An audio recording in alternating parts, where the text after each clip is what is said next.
रहीम अस्सलाम वालेकुम। आज मैं अपने टेक्निकल स्किल चैनल के साथ राना मोहम्मद अरशद रशीद हाज़िर खिदमत हूँ। आज मैंने डिस्कस करना है ऑटो डिस्क इन्वेंटर में आर्क लगाने का तरीक़ाकार बताऊंगा और कितने तरीक़ों से हम आर्क लगा सकते हैं। तो सबसे पहले आर्क की डेफिनेशन क्या है। आर्क की डेफिनेशन ये है कि सर्कल के महीत का कुछ हिस्सा आर्क कहलाता है। तो ऑटो डिस्क इन्वेंटर में आर्क लगाने के लिए 3 तरीके हैं। तो इसमें नंबर 1 पे 3 पॉइंट है, टेंजेंट पॉइंट है, सेंटर पॉइंट है।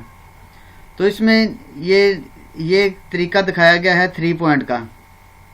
तो इसमें नंबर 1 पे स्टार्ट पॉइंट, फिर आर्क का एंड पॉइंट, फिर इसका रेडियस दिया जाता है।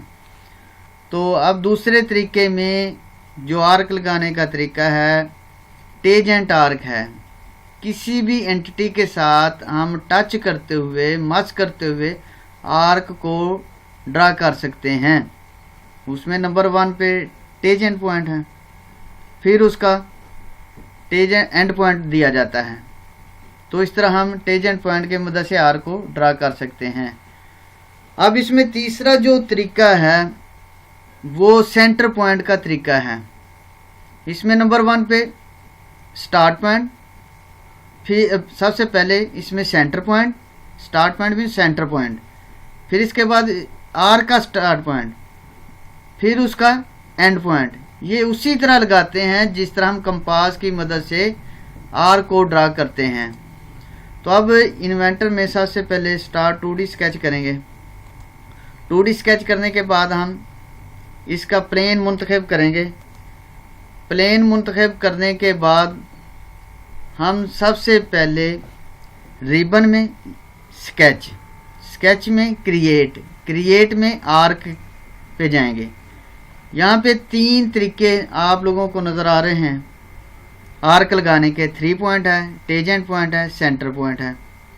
तो सबसे पहले हम 3 पॉइंट के तरीके से आर्क को ड्रा करेंगे, जिस तरह यहाँ पे शक्ल में वाज़े है। Create an arc using 3 point for the start, and and radius. इस कमांड को या टूल को मैं एक्टिव करता हूँ तो सबसे पहले वो इसका स्टार्ट पॉइंट पूछेगा।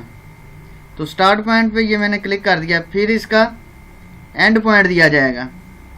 एंड पॉइंट के बाद हम क्या करेंगे, रेडियस देंगे, यानी कि 3 पॉइंट में स्टार्ट पॉइंट, एंड पॉइंट, फिर इसका रेडियस देंगे। जब हम इसके रेडियस दे देंगे या सरकमफ्रेंस के ऊपर क्लिक कर देंगे, आर्क ड्रा हो जाएगी। तो ये 3 पॉइंट के तरीके से आर्क को ड्रा किया। अब इसी तरह दूसरा जो तरीका है टेंजेंट का है। Create an arc tangent to another entity. किसी भी एंटिटी के साथ, किसी भी लाइन के साथ, किसी भी आर्क के साथ हम मस करते हुए आर्क को ड्रा करेंगे। तो ये मैं टूल एक्टिव करने लगा हूँ। तो सबसे पहले मैंने इस पॉइंट को टच कर दिया, ये जो आर्क हमने लगाई हुई थी। तो फिर इसका हम क्या देंगे, इसका एंड पॉइंट देंगे। जब एंड पॉइंट पे क्लिक कर देंगे तो आर्क ड्रा हो जाएगी। तो इसी तरह टेंजेंट पॉइंट की मदद से हम आर्क को ड्रा कर सकते हैं। अब इसमें तीसरा जो तरीका है सेंटर पॉइंट का तरीका है। ये से उसी तरह तरीका है जिस तरह हम कंपास की मदद से आर्क को ड्रा करते हैं। अब centre point arc, create an arc define by its centre point and 2 and point, यानी कि 2 दूसरे इसके पॉइंट दिए जाते हैं। तो ये सबसे पहले मैं इसका टूल एक्टिव करूँगा। तो सबसे पहले मैं इसके सेंटर पॉइंट के ऊपर क्लिक करूँगा, फिर इसका स्टार्ट पॉइंट। अब जब स्टार्ट पॉइंट पे क्लिक कर देंगे तो फिर से उसी तरह हम आर्क लगाएंगे जिस तरह कंपास की मदद से हम आर्क लगाते हैं। जितनी लंबी आप लोगों ने आर्क लगानी उतनी लंबी आप आर्क लगाकर क्लिक कर देंगे, इंटर कर देंगे। तो या फिर इसका साइज हम बाद में तब्दील कर सकते हैं। ये आर्क मैंने तीसरे तरीके से लगाई सेंटर पॉइंट की मदद से। सबसे पहले सेंटर पॉइंट, फिर इसका स्टार्ट पॉइंट, फिर इसका एंड पॉइंट दिया। अस्सलाम वालेकुम। इंशाल्लाह नेक्स्ट टाइम फिर हम नेक्स्ट वीडियो के साथ हाज़िर होगा। अल्लाह हाफिज़। अस्सलामु अलैकुम।